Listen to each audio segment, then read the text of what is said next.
Pourquoi pas moi? Pourquoi pas moi? Pourquoi pas moi? Bonjour et bienvenue dans l'émission Pourquoi pas moi? Ce podcast est initié par la Fondation Valentin AUI. Ce nouvel épisode porte sur la thématique de la santé. Bonjour Béatrice. Bonjour Caroline. Dans un premier temps, j'aimerais que vous nous expliquiez votre maladie, votre pathologie, s'il vous plaît. J'ai une maladie de Marfan, qui est une maladie génétique et qui atteint une protéine qui s'appelle la fibrilline. Et donc, du coup, ce manque de fibrilline fait qu'il y a des atteintes au niveau de l'œil, au niveau des tissus, et notamment au niveau du cœur, au niveau de l'aorte et au niveau des muscles. Et donc, j'ai une hyperlaxité ligamentaire et j'ai une atteinte au niveau visuel. J'ai une subluxation du cristallin depuis la naissance.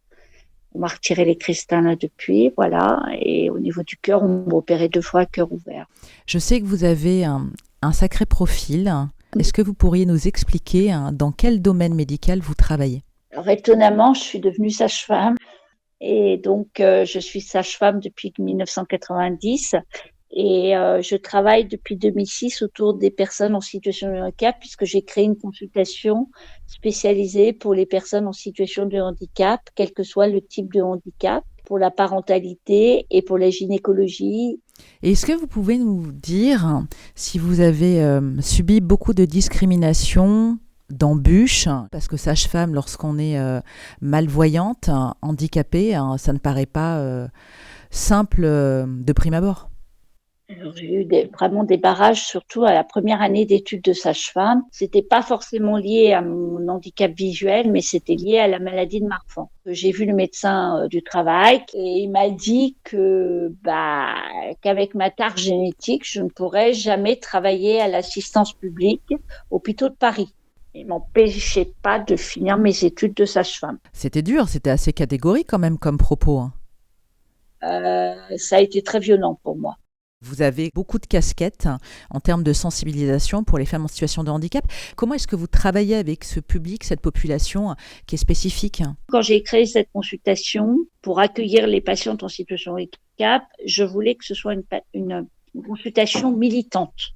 Je tiens à ce terme-là parce que elle n'est faite que des patientes et des couples que je reçois.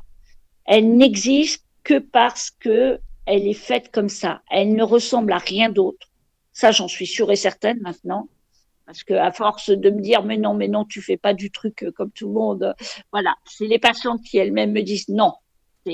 C'est tout et son contraire d'ailleurs.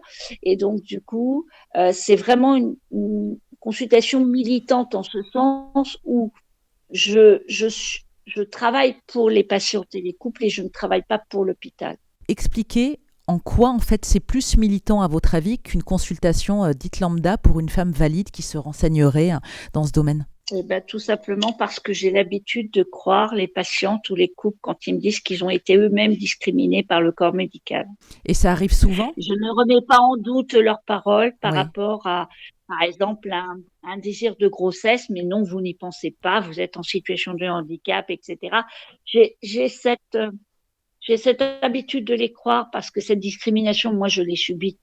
Je l'ai subie par rapport à ma propre grossesse et par rapport à tout ce déroulé de la grossesse que j'ai eu de discriminant par rapport à ma maladie que j'allais transmettre à mon enfant. Et j'ai cette intime conviction de dire de les accompagner au mieux. Et c'est ça qui est différent. C'est-à-dire que je ne juge pas. Et ça, je pense que c'est déjà très différent d'un soignant de ne pas juger. Parce que les soignants ont cette sale habitude de se mettre à la place des patients. On n'est pas à la place des patients. Et ça, je crois qu'il faut vraiment se mettre dans la tête des soignants. Vous ne pouvez pas être à la place des patients. Vous ne savez pas ce qu'ils ressentent, vous ne savez pas ce qu'ils souhaitent, vous ne savez pas leur capacité. D'une même maladie, on n'a pas les mêmes capacités de récupération, etc. Ça dépend de la personne. Et ça, moi, je l'ai compris par rapport à moi, mais je l'ai compris aussi par rapport aux autres. Vous êtes dans une bienveillance, une écoute, une empathie qui fait que ça vous ramène, comme vous nous l'expliquez, à votre propre histoire. C'est une projection, donc forcément, il n'y a pas de jugement. Je ne peux pas juger qui je suis pour moi juger en tant que professionnel de santé. Et ça fait toute la différence par rapport à une autre consultation. Il faut absolument s'occuper du handicap. Ça a été la consigne de s'occuper du handicap, de la vie intime et de la vie affective des personnes en situation de handicap. Et l'ARS, l'Agence régionale de santé, s'est donné un objectif. Ils ont créé en Île-de-France la consultation handigynéco. Ils forment des sages-femmes, soi-disant, avec un programme très restreint qui vraiment ne laisse pas la place à toutes les situations de handicap. Et ces sages-femmes exercent uniquement en institution, sont mieux rémunérées à la clé, etc., etc. Mais c'est pour faire du chiffre, c'est-à-dire c'est pour faire de la formation et de rendre compte des chiffres. C'est tout. Ce que je veux dire par là, c'est que moi, de mon côté, on me demande des formations quand ça n'a pas marché avec l'ARS. Que faudrait-il faire, pour que les choses avancent dans le bon sens ? Je pense qu'il faudrait créer une formation qui soit adaptée pour les professionnels de santé concernés sur la vie intime des personnes en situation de handicap. Et surtout, je crois aussi que de donner une information d'un point de vue général sur le handicap et la vie affective pour ces professionnels-là. Donc pour vous, ça serait instaurer un plus de prévention, voilà, de sensibilisation et de conférences à l'arrivée. Donc on en revient au militantisme.